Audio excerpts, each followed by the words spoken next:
Uncle আমি বিয়ে করব, আপনাদের বাড়ি কোনো ছেলে আছে? এতদিন জানতাম ছেলেরা বিয়ের জন্য হন্য হয়ে মেয়ে খোঁজে। হ্যাঁ তো মেয়েরা কি আজকাল পিছিয়ে আছে নাকি? মেয়েরা পিছিয়ে নেই, তুমি আমার বাবার সাথে দৌড়িয়ে পারবে? এই ছেলে, আমি তো হ্যান্ডিক্যাপ রে। তুমি থামো তো বাবা, সোনার আংটি কি আবার বাঁকা হয় নাকি? আর যদি আমি জিতে যাই? তাহলে আজ থেকে শাড়ি পরে সংসারের সব কাজ ছেলেরাই করবে। আর আমিও চ্যালেঞ্জ করছি, যদি আমরা হেরে যাই তাহলে আমি তোমার ওই ল্যাংড়া বাবাকেই বিয়ে করব। তার মানে আমি স্বামী হারা হব? তুমি জিতলে এরা বাপ বেটা মিলে সংসারের কাজ করবে আর আমি একটু শান্তি পাবো। মেয়েরা আর পিছিয়ে থাকছি না, থাকবো না, থাকছি না, থাকবো না।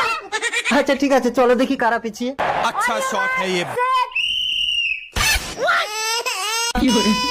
বাবা বাবা বাবা, তোমার বাবা যদি হেরে যায় তাহলে আমি কিন্তু তোমাকেই বিয়ে করব। যাও, কি হলো, ফিরে আসছো কেন? তুমি হেরে গেলে ওই মেয়েটা আমার স্বামীকে বিয়ে করে নেবে। আতে না পাপা, চলো তোমাকে নিয়েই ছুটবো। वाह। পায়েল বৌদি, you can do it। যাও ঝাঁসি রানী, যাও।